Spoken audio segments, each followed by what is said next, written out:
So I think for founders, like you just have to have a good understanding of what we're looking for, and it's really like pricing power, and that comes back to defensibility and whether or not your margins are going to hold true over the long term. But I just think we're in this awkward period where all the old tricks may actually not hold true. So I just think founders have to be aware of what's going on and realize what we're looking for, but just know that it may have to be a little bit more than just a switching cost. Most early stage companies point the finger at the person, like that fourth ingredient. They're not qualified or competent, or they're letting us down. But the problem is, if you hire a fish to climb a tree, you're always going to be pissed off. And because early stage businesses aren't really good at getting that sequence right, they end up hiring fish to climb trees. We have a rule: our kids can't be on social platforms. No, it is telling. Like a good friend of Tribe, who I won't name, was very senior at Facebook, and he's adamant he will not on there or any other social media platform because of what they do. And so I think it's a data point that someone's inside that has an intimate knowledge of how these things work and what the algorithms are targeting, telling you that. I feel like this needs to be the clip of like the show teaser. Anyone listening, congratulations. You have won a prize. The prize is more of us. How are we all? And Aaron, you, by the look of it, you've either been to a funeral or you're going to court. We've got a meeting today, Don, in the city with some kind of potential investors. So got the collar on. I think this has been a really healthy conversation. I'm glad we've had it, so I don't embarrass us. Yeah. Maybe wear a blue shirt, Don. Don't go white shirt as well. I don't have a white shirt. I've never been a waiter, so. This was an interesting convo with the Macquarie Bank guys, that the white shirt is the default for finance bros. And so their advice was, go the white shirt, you'll fit in, you'll feel like one of us. Nah, I'm a blue shirt girl. Shows you're a little bit on the edge. Yeah. They then said they do it purely just for the mental calorie count of not having to think about colours or anything. Zuck did that for a long time. He was just in the grey shirt before he reinvented himself. Look, became hipster. Did you see that video when he went on Theo Von's podcast and Theo asked him, do you drink coffee? No. Oh, I got to play it. Just stand by, please. Jack, if you want to come for an afternoon drink, pop down to East End. Sounds good. Are you going with a few 11.2 people? Yeah. Yeah. All right, I found it. Oh, okay. You drink coffee, man, or no? Nah. I mean, you've had it. I have. Sometimes on vacation, I'll drink it recreationally. It's like every once in a while. It's like a celebration. Yeah, no. It's Really? I just hate anything that messes with. I don't like any kind of chemicals or anything like that. Oh, really? So you love to keep everything the equilibrium? Yeah, my sister gives me such a hard time about this. You're just sitting there raw dogging reality. Wow. For a start, I'm not sure he knows what raw dogging actually is. And second, do coffee recreationally? Yeah, that got me. Oh, that is hilarious. You reckon I'm an awkward idiot? I don't want to do any chemicals. Chemicals? Just the reinvention of him. He is so different. Yeah. So, oh, good. Another weak start to the podcast. Maybe we should start again now, I feel.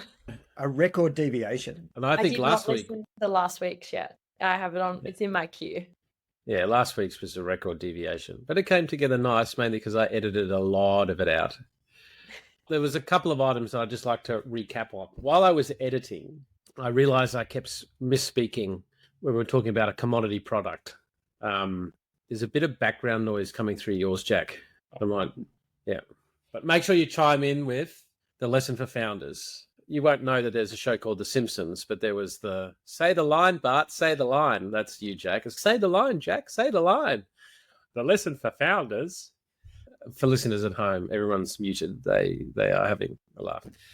One of the lines we picked up from a John Hempton podcast was that a commodity product subject to competition, the marginal profit always goes to zero. Now, in the last episode, I kept forgetting the competition bit. And the point that he had made is that there's a lot of products that if the marginal cost is zero, like airlines, and subject to competition, the marginal profit goes to zero.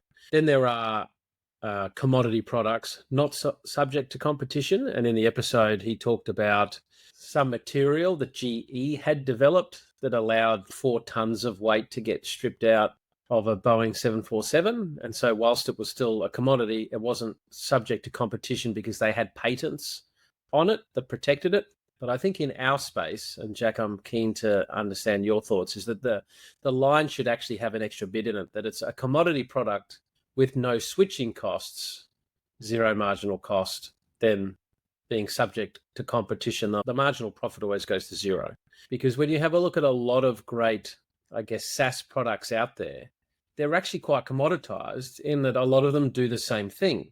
But what stops the marginal profit going to zero and therefore defensibility in margins, which is something we're always looking at? The biggest thing I think is switching costs. If it's expensive to switch in terms of you got to migrate your data and you've got to retrain your people and all of that kind of stuff, I think that's where you can maintain margin. And it's the addition of that line. What are your thoughts, Jack? Yeah, I think that's a good articulation, Don. But I think the world that we live in today, it's just hard to know really what is the switching cost and what's going to hold up in the world of AI. And I think their answer is like, no one knows right now. And that's coming from an investor's point of view. So I think for founders, like you just have to have a good understanding of what we're looking for. And it's really like pricing power. And that comes back to defensibility and whether or not your margins are going to hold true over the long term. But I just think we're in this awkward period where all the old tricks may actually not hold true. So I just think founders have to be aware of what's going on and realize what we're looking for, but just know that it may have to be a little bit more than just a switching cost. Yep. And we were in a pitch this week where we asked around, what was the question we asked? Was about margins or durability, and the answer was we don't have any direct competitors. So wrong answer. Yeah, so for that one, and people get tripped up on that with AI. Assume that competitors enter the market. What will happen to your margins? And like the founders quite often give us the same response when we say, "Will AI eat your business?" It's like, we're not talking about today. We're talking about the future, and you have to assume today is the worst it's ever going to be. Yeah, and the correct answer we're generally hoping to get is, I'm excited for AI coming because it will help me with this, and this. And it will allow me to expand in this manner or whatever it might be. The wrong answer is AI can't do what I'm doing and I have no competitors. Like that just tells me that it's too aggressive to say your brain function. What I meant to say was like that you're just not thinking laterally enough, and we're not trying to be like the lazy VC kind of thing of we don't invest in anything that could potentially have competition. That's not true. But if a founder's not able to articulate what they would do, how they would handle it, what the world looks like, there's a thinking problem there. And just to add there as well, Don, the stage that we play at, being pre-Series A to Series A, it's more a belief or early signals that founders are on a pathway to building a defensible product. So it's probably more so going back to the founder's mindset and how are you thinking? How's that influencing the product roadmap? All of these things are signals, because the reality is if you have a really great team in a huge market and it's defensible, you probably don't need our money, but it's very rare to see an early stage company at that. This week I was delivering a workshop for AI startups in a program here in Brizzy.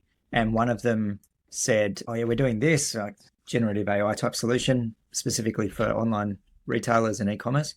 But actually, Shopify just released this as a feature yesterday.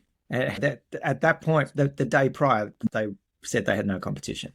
And so the ability for big incumbents to even spin up and kill startups just as a feature of what they're doing. And then I haven't shared with you guys, but one of our portcos that we've always put a bit of pressure on to increase his pricing and margins actually went back to his kind of cornerstone Australian client and put his prices up 25%. So the value of getting this stuff right, giving you pricing power where they're getting a good ROI, but they're also bloody sticky. And like we were talking about it with Xero last week, what alternative is there? Switch off platform and then everything now has to change, and the cost of doing that. Yeah, what is a little disconcerting sometimes is we save the client millions. Oh yeah, what's your contract value? Oh yeah, no, they pay us $50,000 a year. There's an abusive relationship there. And it can be hard to have confidence in the really early times to charge what you're worth. But the sooner you deal with whatever emotional issues are holding you back, having a difficult conversation with someone to say, no, this is the value I need to charge. Now, you will then soon find if you don't have pricing power, because if you lose the contract and they switch, you never actually had a strong business in the first place. But if you're just scared of a strong conversation because actually it would be too hard for them to switch, then you're kicking yourself unnecessarily. Jack, I wanted your feedback here. So this is Kathy Wood from ARK Investments.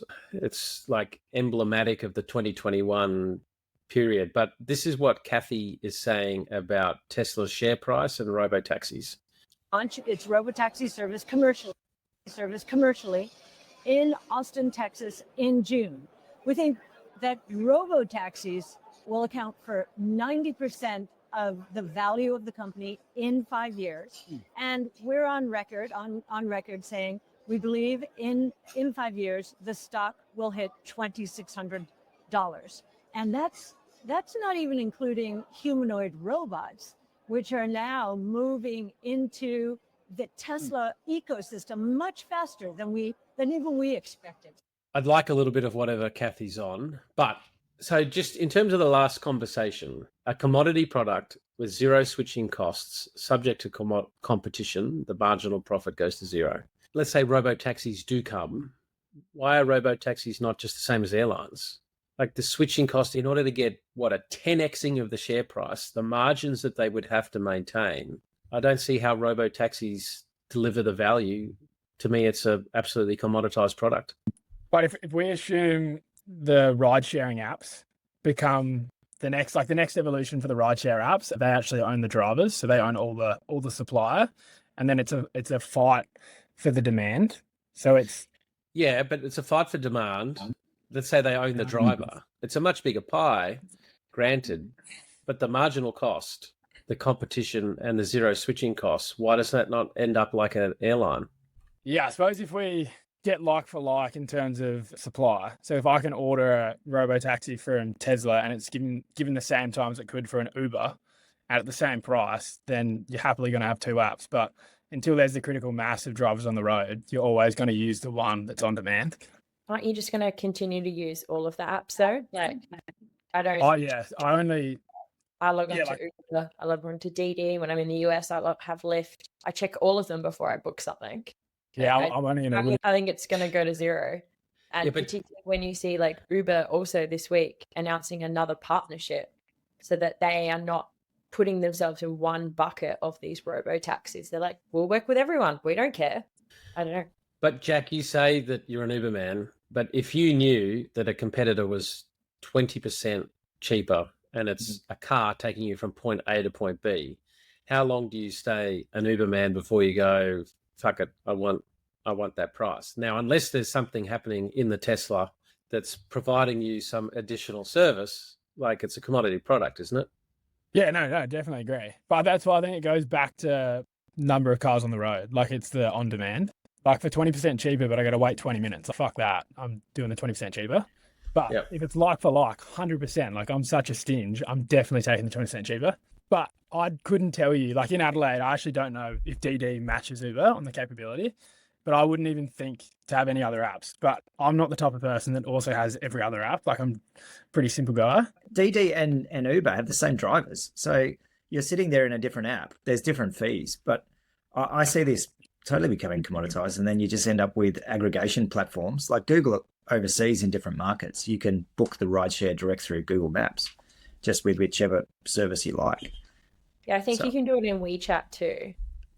There's another booking service for Southeast Asia as well, where you can just book it through that. I think like the only way that there's potentially a differentiation is from a corporate level. So I only use Uber in the US mainly because JP Morgan used Uber. So I was taking Uber home every night. Therefore, I had platinum status. So then it comes into that reward type program mentality of, am I flying Virgin or am I flying Qantas? If it's $20 more, I'll go with the one where my status is higher to continue to build that. So I think that'll be an interesting switch in this market as well. But that's the beauty of these reward, like frequent flyers are purely there to maintain higher margins because of perceived status and benefits that you get out of it. There's no way Qantas would be able to charge what it charges if it didn't have a whole lot of people held captive to their frequent flyer status. People like myself who stupidly think staying on that rat wheel is worth the decrepit toasted cheese sandwich and 3-day-old chicken wings in the Qantas lounge. Just on that, now that I'm thinking of it, so if we do assume that it's going to get commoditized, I think that's a genuine probability. But then my next question will be, where will the value accrue, and will it go to the person that owns the customer? So then let's say Uber, but why would it go to Uber and not a Tesla or the actual manufacturer of the cars of the robo taxis? Because you think of Apple, that they charge the ecosystem 20% a clip of the ticket. So why wouldn't it just the value accrue to the manufacturer? Unless there's some kind of technological thing that the manufacturer has under patent that nobody else can do. No, yeah, the manufacturer is subject to competition, and so they all then compete their margins down. Like car manufacturing, the only ones that are being able to have a little bit of sustainable margin, and they never really keep it for that long, is like the really high-end premium stuff. But the car manufacturing isn't quite the same thing because it doesn't have a zero marginal cost, right? It has a much higher marginal cost for every car that's being created, and so it doesn't actually fit into the exact same bucket. When we're at that point of critical mass, 100%, like definitely. So then that does change the game for car manufacturers. Yeah.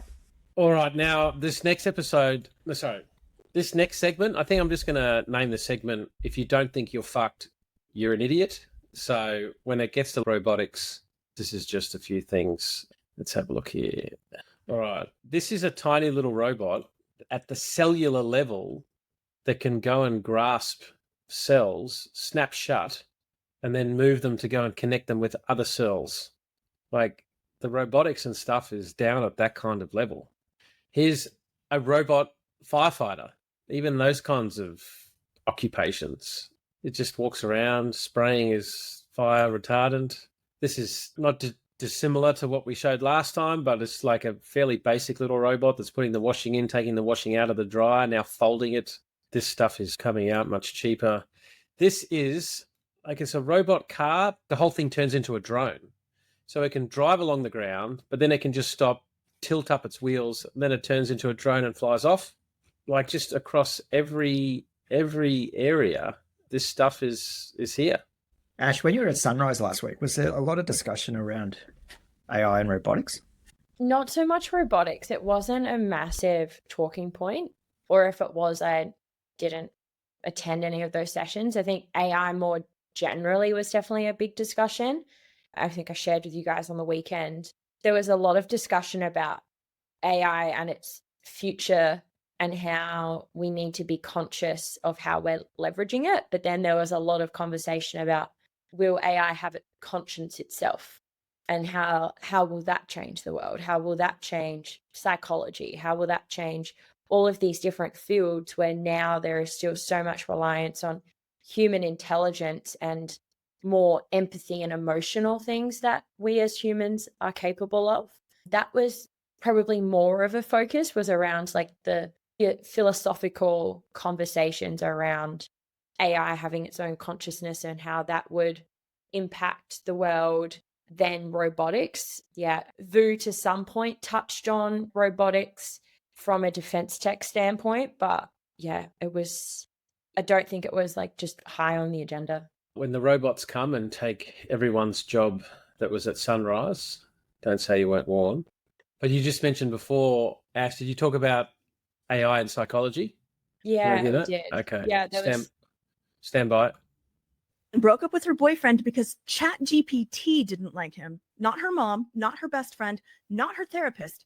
AI, a robot. Content creator Katie Moran said that her boyfriend was a good person, but that he was also emotionally unavailable. Therapy was too expensive, so she turned to who else but ChatGPT to discuss her relationship. After telling Chat some of the issues she had in her relationship, it was like, girl, this isn't a rough patch. This is a pattern. It helped her realize she was carrying the entire relationship on her back, so she dumped her partner, and now she's telling everyone, if you have doubts about your relationship, ask Chat. And she's not alone either. One woman said that ChatGPT called out verbal abuse in her relationship line by line.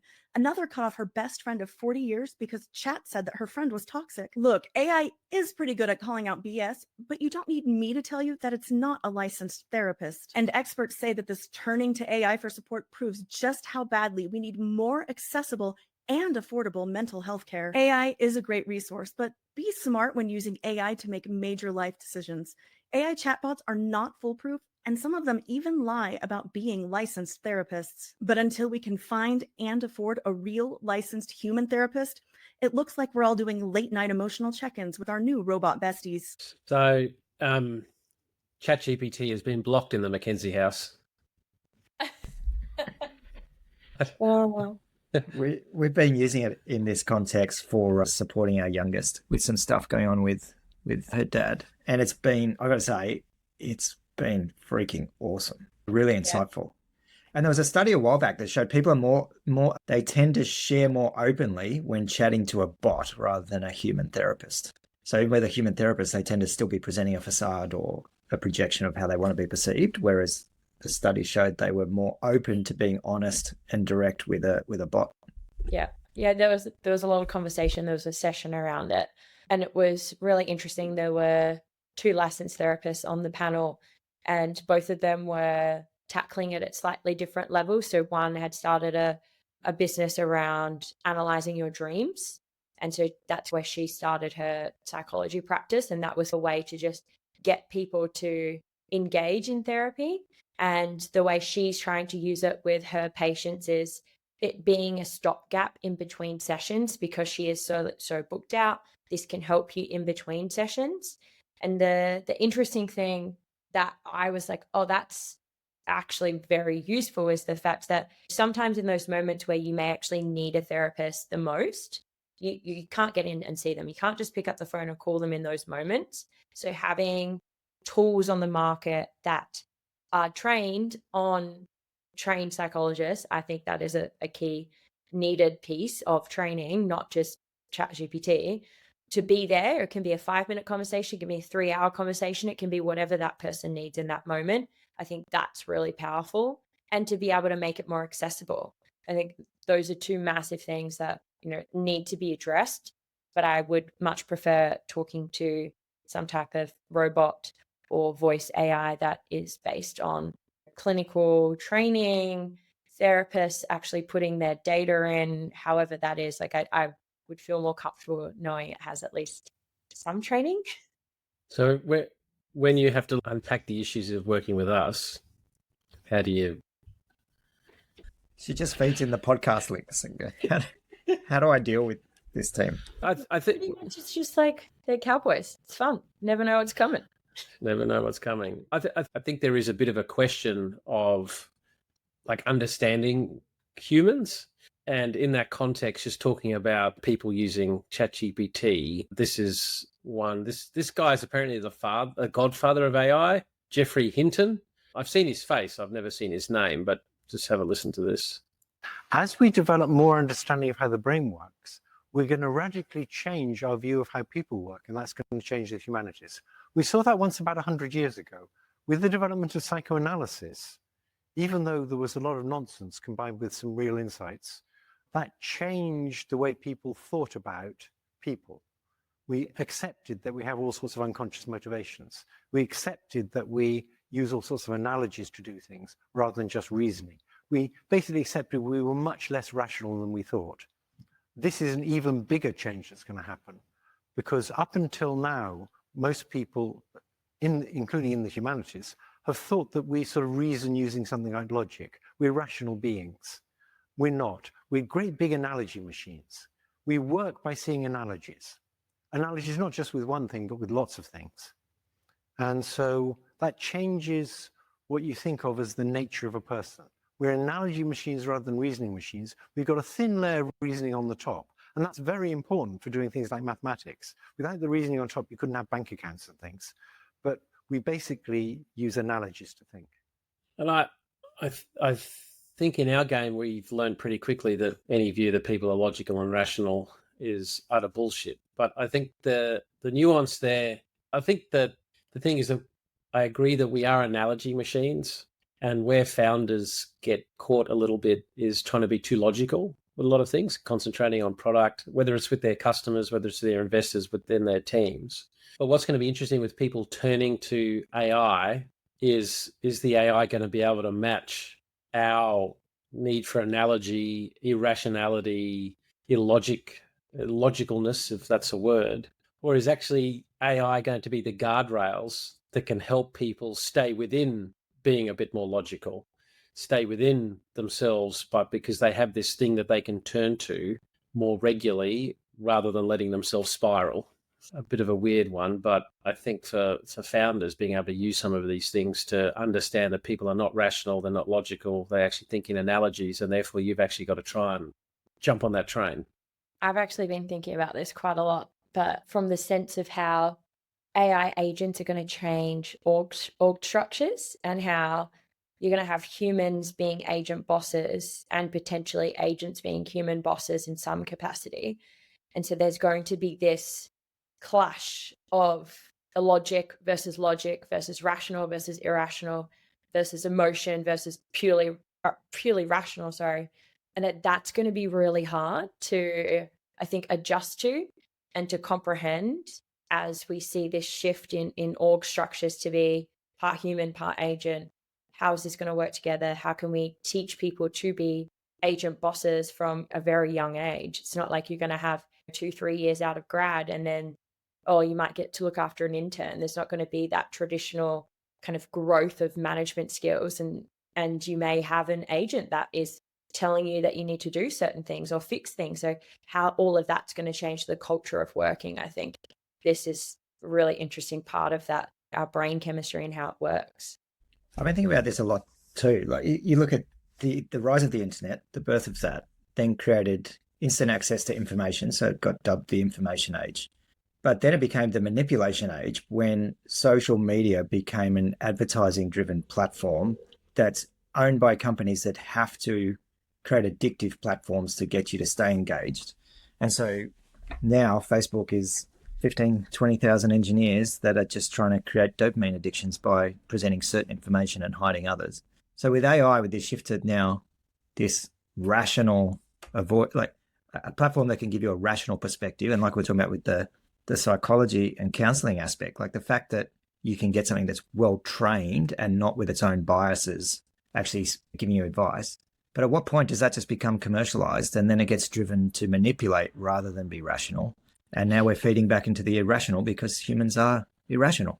Well, I was as popular as a fart in a spacesuit the other day when I accused family of effectively, I think the word I used was child abuse, allowing the younger generation on social media. And that has been supported by, have you seen the whistleblower that was in the C-suite talking about, they were running algorithms that when a young teenage girl deleted a photo of herself, they knew that that roughly meant some concern they had with their appearance or how they were feeling or whatever else. So they would then serve them beauty-related advertising. And I think people just have to realize we live in a capitalistic system, and to naively think that that kind of stuff doesn't go on. Now, did I have to accuse them of child abuse? That's up for debate. But people just not strong enough to stand up to, oh, everyone else is on it. I know it's difficult, but fuck, a 9-year-old on social media is not good, and in my humble opinion, child abuse. So, or maybe neglect, maybe abuse. I'll next time. Okay, on Sunday when I have all the family over, I will apologise and say, actually, no, I think it's more neglect. I think that'll be better.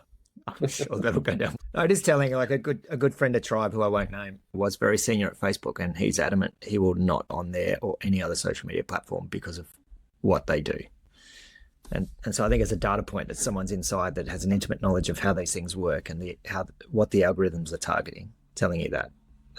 Yeah. We have a rule: our kids can't be on social platforms. Yeah. Jack, how old were you when you got social media?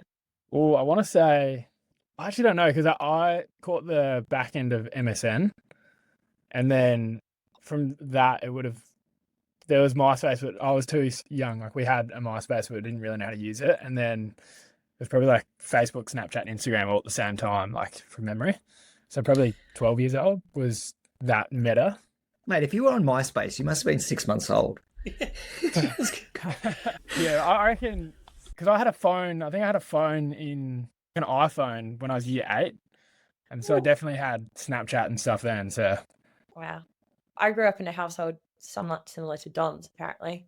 no MSN, no social media. My dad allowed me to have Facebook for the first time in year 12 for the week after formal, so I could get all of the photos from formal that everyone else posted, and then I had to deactivate it until I graduated year 12. And then I was allowed to get Facebook and Instagram, but it was monitored, and then I moved to the other side of the country, and he was like, hopefully I've shown you that these are not that great. But again, no Simpsons, no Home and Away. I grew up in a very like household where it was like, no, if you're watching TV, you can watch sport or you can watch some sort of real life thing. That's it. So here's the problem. So I grew up with no rules, and I still haven't seen any movie. What are you doing? And I never played video games. But maybe that's why. Video games. Maybe because you were allowed, it wasn't a thing. Whereas my kids being told no, suddenly it becomes something that they want. Yeah, but I grew up in a household of no, and then like when I turned 18, when I moved to the other side of the world, I didn't watch The Simpsons. I never played video games. I'm like, this is stupid. Why? Yeah. So the Simpsons taught me so much about life. So,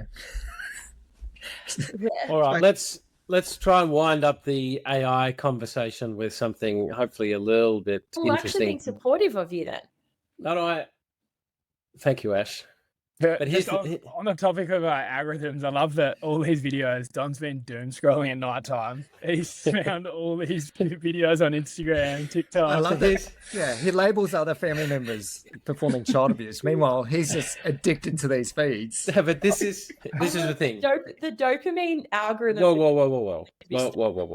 First thing, it's my job to find these things. There's some truth there. So that's been my justification to my wife.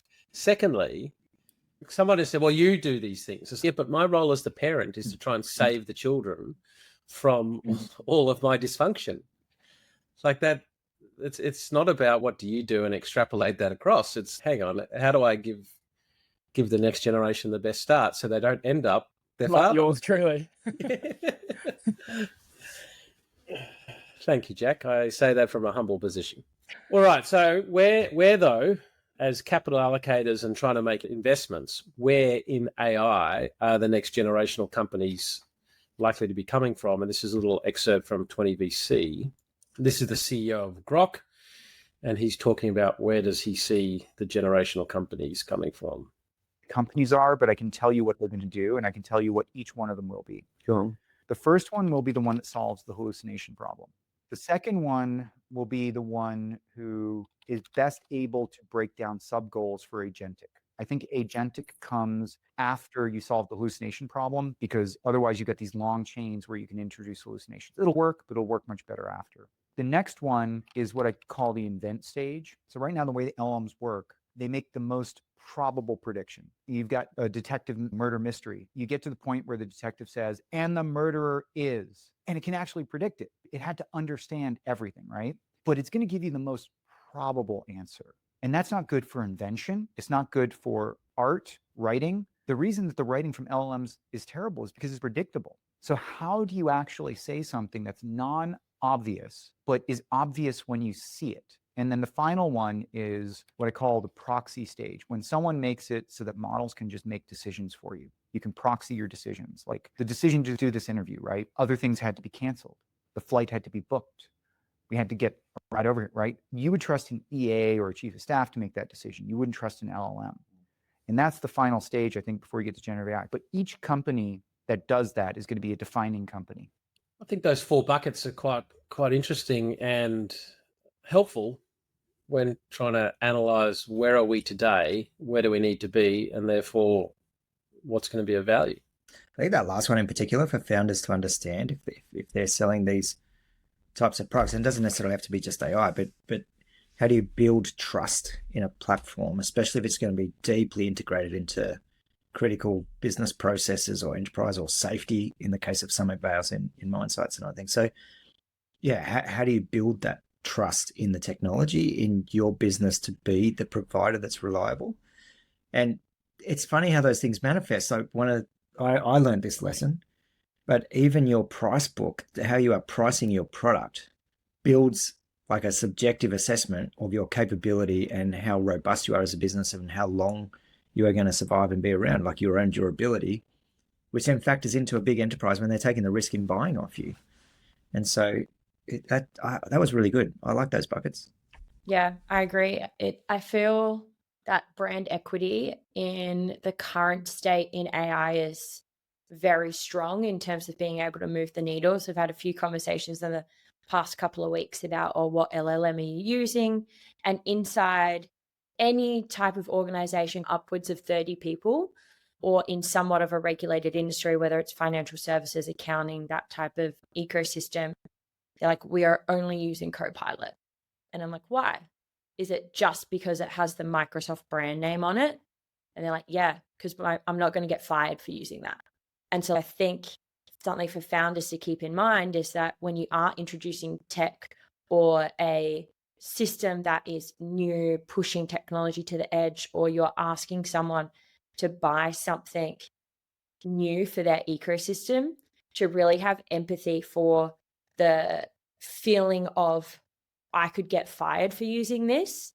And so it's like, you're not going to get fired for hiring the big four, right? If you hire one of them and they don't deliver great, you're not going to lose your job. And so it's like this type of thinking that I think founders need to be able to build trust, as you're saying, Aaron. I think in the next kind of 6 to 18 months, that's going to be a really big component of B2B businesses getting to sell into enterprises, is how can they build that trust? How can they demonstrate data security, data sovereignty? All of these little things I think are going to really add up to being able to sell into an org. We don't only invest in B2B tech companies. We also run missions over to the US and the UK, as well as offsite, which we open up to the broader ecosystem. That's founders, that's investors. Our missions are about taking founders and investors into the UK and US markets so that, one, they can understand what it takes to scale into those markets and set up shop in those markets, but also to see over the horizon into the latest tech, how capital's being allocated so that they can come back home and transform and scale their business.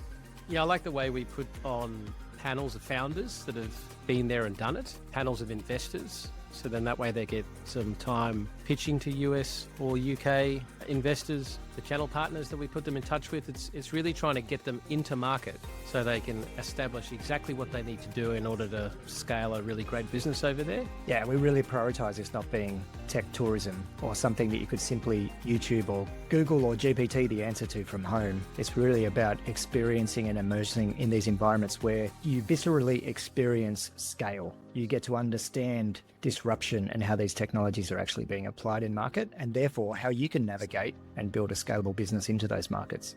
If this is something of interest, shoot us a DM. And enough of that, back to the podcast. One of the defining companies so far has been obviously OpenAI, and another one that has come onto the scene in the last few months, Windsurf. But did you see that OpenAI has bought Windsurf for $3 billion? And I think that's just a really interesting case study because, like, when OpenAI decides that it should spend $3 billion buying something like Windsurf, somebody in there would have done the assessment on what's like the opportunity cost to build it out. And if it took us 2 years to actually build this thing ourselves, what's the cash flow that we would have missed out? Totally. And did you see the Cursor evaluation this week as well, or last week? No, how was that? They $9 billion evaluation. I think the round was 900 mil. Yeah, wow. Just bonkers. I love it how we like talk about a $3 billion exit, which is like life changing. It's crazy. But then it's 3% of OpenAI's valuation. Yeah, we'll spend 3% of our vow. When you bring it into percentage terms, it's just different round numbers. But it does highlight, if OpenAI believe they have to get into that like coding environment in this way, it's obviously hot. Well, let's finally get to some local stuff, especially if Aaron's got a hard stop. I did have a bit on an update on Stronger in My AI. I'm not going to waste time there. It's a clusterfuck. It doesn't look like it's even going to get sold. The administrator is pushing for a liquidator. There's no money for fees, blah, blah, blah. I'll put a link to it. But anyway, don't fuck up is the lesson there for both founders and investors. Labor won decisively, 90 seats to the coalition's 40. And I wonder if founders and investors realise what a capital gains tax on unrealised capital gains is going to do. I think a lot of early stage businesses somewhere that have raised capital have a super fund on their cap table, like someone's self-managed super fund. And in that world there, you would be, I think, insane to use your super fund, because if you got onto a winner and it kept raising capital and therefore you had new valuations that you had to provide each year, you'd then be getting into a situation where you had to go and sell other assets to pay the capital gains. Now, we haven't seen the legislation come out. Maybe there's somebody rational. Having said that, Ed Husick, who's been, the Minister for Innovation for however long, who actually, I think, understands this world and understands these things, has been kicked off the front bench, off to the back bench. Yeah, I was surprised when you mentioned that last night when we were chatting. I hope it's someone good. We need someone to really drive innovation in Australia. I liked Ed Husick. He was great when he came out of the gate, travelled everywhere, met with everyone, was very open and receptive to hearing feedback on what was needed. I say there wasn't really much of that actually translated into outcomes, and I can't really point to any key policies. We've had lots of question marks around things like investor tests and everything else that have been the last kind of era, but hopefully the innovation portfolio lands with a really good minister who can drive it. One of the things that gives me a little bit of confidence is that with the government likely to deploy their sexy fingers, luckily, locally, R&D finance firm Advance has just announced a $27 million raise. This article was in the AFR. It says former QIC private equity principal Phil Cummings and Employment Hero director Adrian Bunter have thrown their support behind Advanced, a newly formed R&D shop that is financing Aussie biotech and deep tech startups. The Sunshine Coast-based firm, co-founded by accountant Alex Knight and communications advisor Bridget Cull in 2024, has raised north of $27 million. Now, we're about to release a podcast we did with Alex. It was a really great episode explaining R&D funding, but I think if the government makes early stage capital more difficult, having entities like this that you can call upon to keep the wheels turning is going to be important. Yeah, it's stoked to see this properly announced. We've been close with Alex for a while, and it's great to see it now public. And well done to Alex on what he's building and built so far. And to your point, Don, this is really good to have this in the finance stack in the option pool for founders is bloody awesome. So stoked to see that. Hopefully, who knows where this is all heading with the changes that are being talked about and everything else. I think that the effect of taxing unrealized gains in super funds is going to be incredibly detrimental. Just knowing how many of our LPs invest through their super funds, and just knowing how valuations in our space can be great one minute and disappear the next, and managing that, I just think it's a huge mistake what they're doing there. But anyway, better know. Well done to Alex. He also gave a bit of a masterclass obviously we know Alex, but I know that he'd done this broadly. He gave us the early heads up. He then sent us an email saying it's about to be announced. In the email, he provided us with some example posts that he would love us to be able to share. He then shared when he was going to share his post. He did a whole lot of work with his network to get the big bang for buck of marketing outcomes that so often, and we're guilty of this as well, so often founders have a missed opportunity to get people around them really shouting from the rooftops. Yeah, completely. And there are lots of people at Sunrise talking about it as well. So really well done. And I think it's, as you said, Don, it's a playbook that founders should be writing down and going after it. There was some of the feedback to founders at Sunrise as well was having these conversations, whether it be with investors or people who are just in your broader ecosystem network. And a lot of them hadn't started even a spreadsheet of just starting to put down contact details of people they've met and then to send them periodic updates. I think it's just a good reminder that this stuff really does pay off. Start it soon, start it early, and then you can keep people up to date on good things that are happening or when you need to be transparent. I think this is just another really good lesson. Like when people are busy, if someone asks you to do the post and whatever else, and you've got to think about it and you've got to find the time, when someone actually does the work for you and all you've got to do is copy and paste, like you almost feel even more obliged to do it because they put the effort in. Totally. I caught up with a founder this week and I actually loved the way he's going about it. So he had raised $2.5 million and he said that was 12 months ago, but he said we're delaying announcing this and hopefully going to the news until we're ready. And we're going to use that actually as a point to do a loud raise. But he said, we've been building for 12 months and that's deliberate. We're deliberately not telling people that we raise the capital. So when we go to market, we're actually ready to bring on customers. And I actually love that because he's leveraging that point to bring on more demand. Yeah, at the early stage, you've got to try and work with whatever tools and resources you got. One other thing that's slightly relevant, maybe not that relevant, but given we're going to have to land the plane shortly because I'm not letting any of you get away without the charts, is one thing that I don't think people do enough is actually check their competitors' ad libraries for what they're saying. Because half the problem with some of the messaging and the marketing and whatever else, it's like getting stuck in your own thoughts on your bubbles. Where do you start? But there was a post that I saw from Jessica Alter, and it was just a really good reminder that Meta, Google, LinkedIn, and TikTok provide fully transparent view of all of the ads that have been placed by companies. And so you just take your competitors, put in their name, and it gives you the ad libraries. What are the pictures? What are the video? What are the messaging that they're using?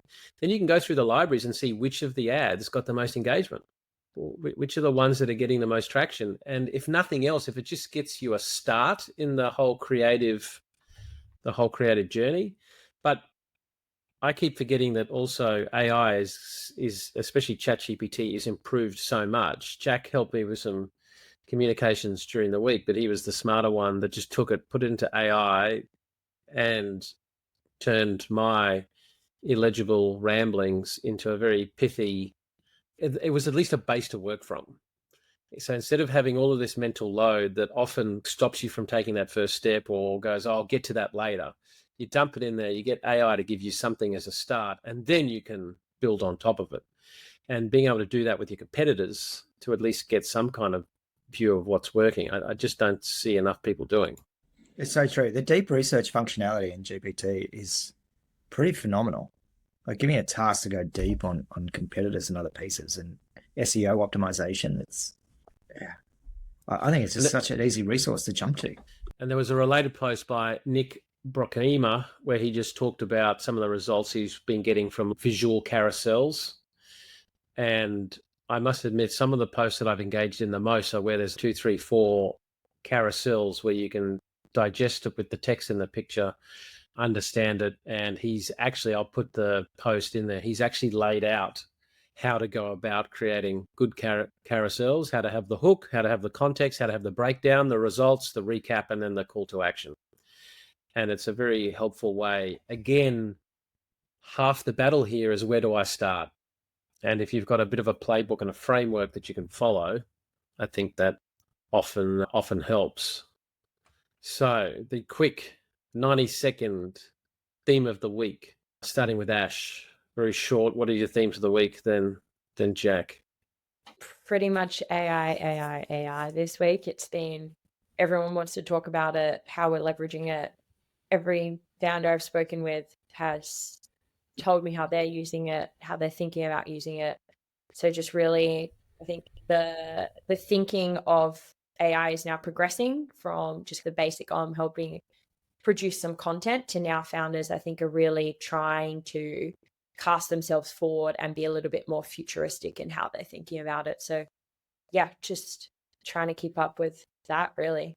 Theme for my week, sort of been helping Pat on board. So it's just like stopping and actually like trying to articulate what we actually do and how we analyze deals. And I feel like it's all up here, but then to actually put it on a piece of paper. So just good to work on that and help step Pat through how we do it.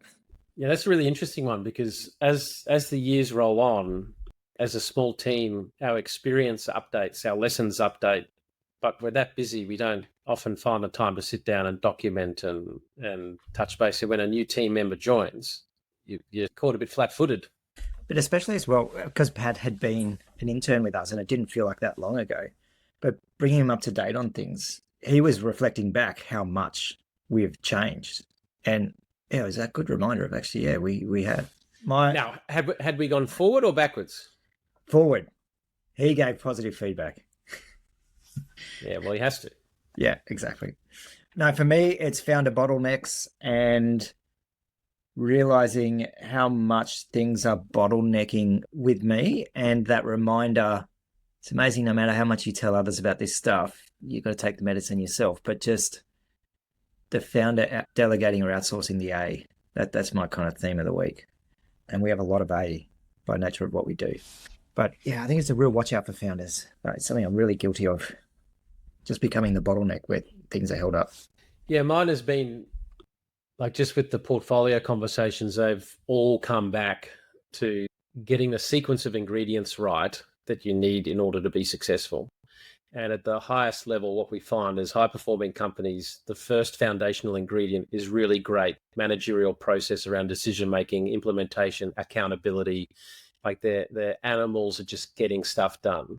But the next ingredient is making sure that we've got a very clearly articulated and understood vision, mission, strategy, like direction, priorities. But that never executes itself, right? You need to have the structure to achieve that strategy and that vision and mission. And it's only then, when you have those first three ingredients, can you get the right people into those roles. And often when there's a challenge inside the company, it's something in one of those four ingredients, but often they're dealing with it in the wrong sequence. And most early stage companies point the finger at the person, like that fourth ingredient. They're not qualified or competent, or they're letting us down. But the problem is, if you hire a fish to climb a tree, you're always going to be pissed off. And because early stage businesses aren't really good at getting that sequence right, they end up hiring fish to climb trees. And a lot of the work that's occurring, because now our portfolio is maturing and they're into the growth phase. Like, one has increased staff by what? They're now at 60 and they were 20, 12 months ago. That is huge. That is phenomenal growth. But what it means is all four of those ingredients have to be updated constantly. Managerial process, foundations, strategy, vision, mission, structure, people. And just helping them stay in that sequence is so important. So, and it doesn't matter where you are in the life cycle. It's always those four ingredients. It's just how you apply them.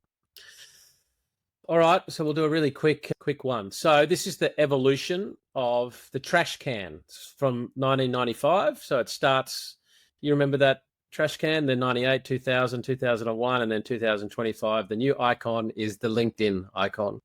So that probably about sums it up. So this is from PitchBook. The secondary transactions dominate VCs exits at the moment. 71% in 2024 for secondaries. M&A 26, and only IPO was 3%. So it's really all in secondaries that's occurring. Now, I got a little bit nervous during the week because I saw that Jim Cramer had rung the New York Stock Exchange bell. Now, if you follow Jim Cramer, there's the Cramer inverse ETF, because everything he touches goes the opposite way. So is this the sign that a recession's coming? But if you have a look at markets, the volatility index, so this chart from the beginning of April when the tariffs were announced, and like the VIX went from 20 to 60, it's pretty well come back down to where it was before. So volatility has well and truly come out of the markets. And if anybody had read The Art of the Deal by Trump, I'll tell you that whole book. Be outrageous to begin with, scare the shit out of them, and then try and force them into a lower middle ground. Like, he laid it out in his book. Now, the VIX declining from 60 to 20 in only 4 weeks is the second biggest decline of the VIX in history. So the calming of the waters has actually never been this quick. And there's a few charts that I'm seeing on various platforms that are comparing the shooting back of the market to what happened in the beginning of COVID. COVID had a big drop, and if you recall, it just took off, and off it went again. And there's a few people that are trying to point out the same thing. But this is a post by David Rosenberg, a guy that I really respect out of the US. He says, "We're living through history. Only 0.25% of the time in the past century has the S&P 500 managed to rise 9 consecutive days." So that's what's happened recently. a 1 in 400 or a 3 sigma event. But guess what? 80% of the time that happened was actually in recessionary environments, right? Not to mention just ahead of the 1987 crash. So maybe it's bullish or maybe it's not bullish. But the bear market bounce is actually a real thing. But the question is this just a bear market bounce, or is it about to absolutely tear off? The president of the United States has a view. You better go out and buy stock now. Let me tell you, this country will be like a rocket ship that goes straight up. This is going to be numbers that nobody's ever seen before. And that's a very important element of all of this. So when the president of the United States from the Oval Office sits there saying, you better go and buy stocks now, I reckon people will. But maybe he's Jim Cramer. But what's happening behind the scenes, right? This chart here is Florida's housing market weakening. So for those at home, this is the year-on-year price change going back to 21. And you could just see that it was just year-on-year 20 to 25%. But from about mid-22, it started dropping. And now we've had the first period of time where it's gone negative. Now, does house prices in the US matter? Here's a chart going back to 1970s that shows this is the number of home sales. And you can see that it tends to dip before recessionary environments. And so if that's occurring, if you have a look at where we have been, so just after COVID, the number of home sales has dropped from 6.5 million down to 4 million. That has sometimes actually been correlated with recession. Now, the economy is not the market, so a recession doesn't automatically mean the markets come down. But the point is the underlying economy has some questions around it. And questions like this is the households that see their finances deteriorating. This is a survey by the Reserve Bank of New York. So it looks at much worse off. I feel much worse off, somewhat worse off, about the same, somewhat better off, and much better off. And there's a big change between December 24 and April 25. There's more than double respondents from this that describe themselves as much worse off. There's more somewhat worse off. There's less about the same. There's a lot less somewhat better off, and there's less much better off. So at that underlying survey level, people are feeling a little less better off. Somebody went and took the S&P between March 1996 and 2001. So that was the tech wreck, and plotted against the S&P today. And just before the tech wreck, there was actually this big push up, because from about middle of 1998, it took another set of legs and the market didn't break until 2000. So maybe this pullback is the beginning of another run up for some other pullback. But again, all of this stuff is like plucking stuff out of the thin air. I thought this was just an interesting chart. Number of births on each day between 2014 and 2023. It just highlights that doctors don't like working Christmas, Anzac Day, New Year's Day, or Australia Day. So the fact that they can get babies to come at certain times is quite an impressive feat. For listeners at home, the births dropped from like an average of 8 to 9,000 to 4,000. They're obviously the babies that absolutely want to come. Okay, let's get into the more serious parts. I was struggling to get my wife's attention, so I simply sat down and looked comfortable. That did the trick. Okay, I got a nod from Jack on that one. Dad joke. Breaking news, a man was admitted to hospital today with 25 plastic toy horses in his rectum. Doctors have described his condition as stable. Everyone is staying on mute. You're just leaving me alone here. No matter what people are going through, always try and be helpful. So instead of saying fuck off, say, how can I help you fuck off? That's it. I won't subject you to any more. I'd actually like to get some listener feedback. What it's like listening to that, but then there's no laughs because everyone's on mute. Like, No it's laughs. painful. No laughs and no visuals if they're just listening to the audio. I was listening to Don Spiral. As I shared in the group chat at 4:30 this morning, just to demonstrate that not everything from my feed ends up in this. I'm very appreciative of the discretion you show, Don. Yeah. All right. What are we looking forward to? It's good to know that even you have some bar. Look, there's Samba. Yeah, listeners, you're welcome. What are we looking forward to, though? We've got an investor meeting this afternoon, which I'm looking forward to. I'm setting things back up next week. We've got the investor event with Adrian DeMarco at my place. And when you look at the weather forecast, it's rain every day from now for the next 2 weeks. So that's how Tribe has got an event. But I reckon I can fit everybody in the half renovated part of the house that's got no finished walls or ceilings, and it can be like a little bit of a different atmosphere. Love that. That'd be fun. I'm really looking forward to that event next week, like just to have more time with Adrian and see everyone in the network. Bloody awesome. I'm looking forward to hopefully having a knock-off beer with Ash this afternoon. Yes, very excited.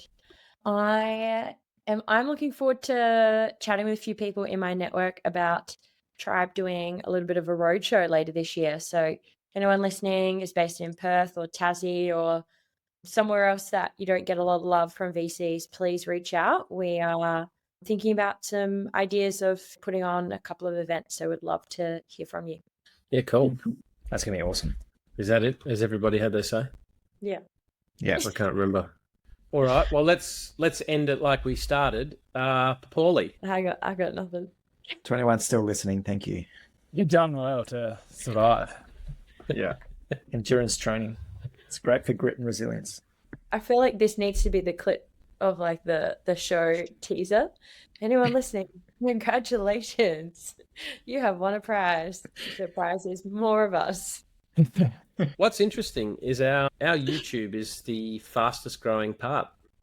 I think because they're probably genuinely curious. What's happening when Don's talking about all this stuff? What's the rest of the team looking like? The main thing is we're growing. And are we growing the right audience? Don't forget to like and follow. All right. Aaron, you've got to get to a call. Yep, I got to jump. I've got to send some emails. Great. Thanks, everyone. Bye. All right, guys. Yeah, have a good See weekend. yas.